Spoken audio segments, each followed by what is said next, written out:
आज हम बात करने वाले हैं चुनाव आयोग की। चुनाव आयोग पिछले कुछ समय से न्यूज में बना हुआ है। अगर कोई भी चीज, कोई भी निकाय, कोई भी संस्था लंबे समय तक न्यूज में रहती है तो उसके दो ही कारण होते हैं। सबसे पहला कारण ये होता है कि वो बहुत अच्छा कार्य कर रहा है। दूसरा कारण ये होता है कि वो अच्छा कार्य नहीं कर रहा है, वो किसी के दबाव में कार्य कर रहा है। आज हम जानेंगे कि चुनाव आयोग अच्छा कार्य कर रहा है या फिर किसी के दबाव में कार्य कर रहा है। दूसरी चीज, क्या वो दबाव में कार्य कर भी सकता है या नहीं, इस चीज का विश्लेषण भी आज हम करने वाले हैं। अब इस चीज को समझने के लिए हमें देखना पड़ेगा कि इसकी जो संरचना है, इसकी जो स्ट्रक्चर है, इसे जो शक्तियां प्राप्त हैं, इसके जो अधिकार हैं, वो क्या कहते हैं कि ये किसी के दबाव में काम कर भी सकता है या फिर नहीं कर सकता है। तो आइए स्टार्ट करते हैं चुनाव आयोग या इलेक्शन कमीशन। तो चुनाव आयोग एक संवैधानिक संस्था है। संवैधानिक निकाय का मतलब होता है जिसे सीधे तौर पर संविधान से शक्तियां प्राप्त हों, उसे संवैधानिक संस्थाएं कहा जाता है। अब हम बात करते हैं इसकी व्याख्या की। संविधान के भाग 15 में आर्टिकल 324 ये कहता है कि भारत में एक चुनाव आयोग होगा जिसका कार्य लोकसभा, राज्यसभा, राज्य विधानसभाओं, राष्ट्रपति और उपराष्ट्रपति के चुनाव कराने की जिम्मेदारी उसकी होगी। अब मैं लोकसभा की बात करता हूं तो लोकसभा में MP, member of parliament, Rajya Sabha में भी एमपी होते हैं, मेंबर ऑफ पार्लियामेंट। दोनों एमपी के जो इलेक्शन चुनाव कराने की जो जिम्मेदारी होती है वो चुनाव आयोग पर होती है। जब मैं लोकसभा के एमपी की बात करता हूं तो लोकसभा के एमपीओ का जो चुनाव किया जाता है, डायरेक्ट वोट डाली जाती है, वो जनता के द्वारा डाली जाती है, क्योंकि जनता के द्वारा चुनकर ही लोकसभा में एमपी आते हैं और वहीं से सत्ता दल निकलता है और प्रधानमंत्री और कैबिनेट मंत्री वगैरह सब वहीं से बनते हैं। जब मैं राज्यसभा की बात करता हूं तो राज्यसभा में जो चुनाव होता है वो अप्रत्यक्ष तौर पर होता है। राज्य के जो एमएलए होते हैं वो पहले एमपी को वोट डालेंगे, उसके बाद में एमपी चुनकर राज्यसभा में भेजे जाएंगे। लेकिन लोकसभा के जो एमपी होते हैं वो डायरेक्ट जनता के बीच में से चुनकर आते हैं। इसीलिए लोकसभा के जो एमपी होते हैं मैक्सिमम वहीं से मंत्री और प्रधानमंत्री ज्यादातर बनाए जाते हैं। तो राज्य विधानसभाओं के जो एमएलए होते हैं, जितने भी एमएलए होते हैं, सबके चुनाव कराने की जो जिम्मेदारी होती है वो चुनाव आयोग की ही होती है। राष्ट्रपति का जो चुनाव होता है उसमें सभी एमपी और सभी एमएलए वोटिंग करते हैं, तो उसके चुनाव कराने की जो जिम्मेदारी होती है वो भी चुनाव आयोग की ही होगी। उपराष्ट्रपति का चुनाव कराने की जिम्मेदारी भी चुनाव आयोग की ही होगी। जब हम चुनाव आयोग का इतिहास देखते हैं तो चुनाव आयोग की स्थापना 1950 में की गई थी। इसे संविधान निर्माताओं ने बहुत ही महत्वपूर्ण स्थान दिया क्योंकि इससे निष्पक्ष चुनाव कराने की जिम्मेदारी दी गई थी। जब मैं इसकी स्थापना की बात करता हूं तो इसकी स्थापना का दिन था 25 जनवरी 1950।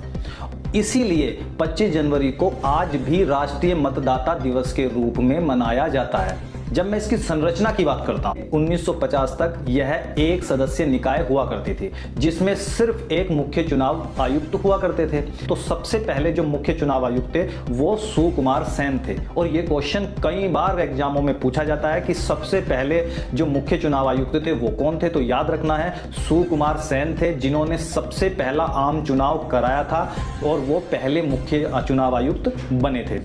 जब मैं इनके कार्यकाल की बात करता हूं तो 1950 से लेकर 1958 तक ये अपने पद पर बने हुए थे और ये दुनिया के पहले अधिकारी थे जिन्होंने इतने बड़े लोकतंत्र देश में चुनाव कराया था। 1989 में आयोग को 3 सदस्यीय निकाय बनाया गया जो अस्थायी था। 1993 में इसे स्थायी कर दिया गया जिसमें एक मुख्य चुनाव आयुक्त और 2 अन्य चुनाव आयुक्तों को जगह मिली गई है। आज भी एक मुख्य चुनाव आयुक्त बनते हैं और 2 चुनाव आयुक्त पद पर बने रहते हैं। सबसे पहला जो आम चुनाव हुआ था वो 1951 से 1952 में हुआ था। तो सबसे पहला जो चुनाव आयोग का कार्य होता है वो मुफ्त और निष्पक्ष चुनाव कराना। मुफ्त मतलब अगर आप कैंडिडेट से ही पैसा लेने लग जाओगे तो आप कैंडिडेट के फेवर में वोटिंग कराओगे। इसलिए जो भी खर्च चुनाव के अंदर होता है वो भारत की संचित निधि से किया जाता है, यानी कि गवर्नमेंट का जो पैसा होता है, जनता के द्वारा जो टैक्स पेयर की मनी होती है वो ही चुनाव में खर्च की जाती है। दूसरा होता है निष्पक्ष चुनाव कराना। तो इसका दूसरा कार्य होता है मतदाता सूची बनाना और उसे अपडेट करना। जैसे आप बिहार में देख सकते हो SIR बनाया गया। इसका अगला कार्य होता है आचार संहिता लगाना, यानी कि मॉडल कोड ऑफ कंडक्ट लागू करना ताकि चुनाव के दौरान उम्मीदवार अनुचित तरीके का इस्तेमाल ना कर सके। अगला कार्य है चुनाव की डेट की घोषणा करना। और पूरी प्रक्रिया की निगरानी करना।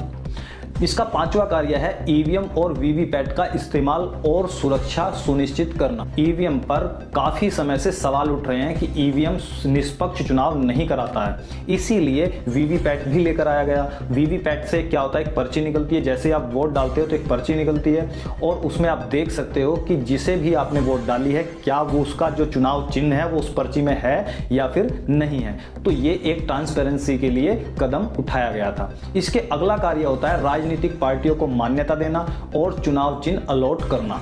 मुख्य चुनाव आयुक्त होते हैं और चुनाव आयुक्त होते हैं, इनकी जो नियुक्ति की जाती है वो भारत के राष्ट्रपति के द्वारा की जाती है। इन्हें संविधान में भाग 15 और आर्टिकल 324 से 329 तक सीधे तौर पर शक्ति और सुरक्षा प्राप्त होती है, इसलिए ये दबाव मुक्त होकर कार्य कर सकते हैं और इन्हें आसानी से पद से नहीं हटाया जा सकता है। इन्हें सुप्रीम कोर्ट के जज की तरह ही सुरक्षा मिली हुई है। आयोग के फैसले अंतिम और बाध्यकारी होते हैं। अब हम बात करते हैं संविधान से प्राप्त शक्तियां और अधिकार।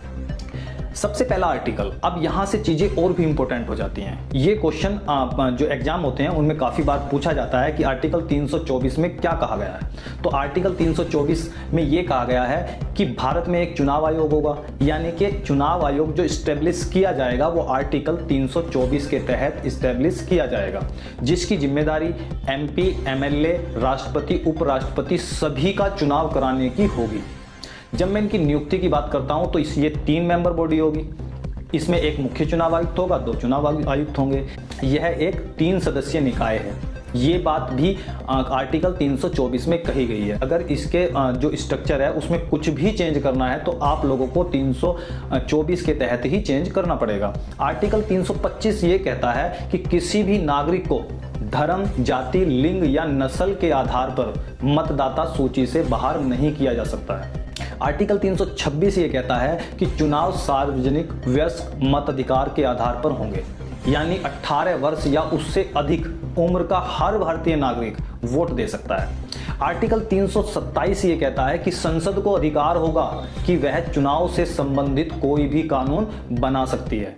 आर्टिकल 328 ये कहता है कि राज्य विधानमंडल को चुनाव में चुनाव संबंधी कानून बनाने का अधिकार होगा, क्योंकि राज्य का जो चुनाव आयोग होता है वो पंचायत हो या फिर वो नगर निगम हो, उन जो चुनाव कराने की जो जिम्मेदारी होती है वो उन्हीं की होती है। इसीलिए उससे संबंधित जो एक्ट कानून बनाने का अधिकार है वो विधानमंडल यानी कि राज्य विधानमंडलों को दिया गया है।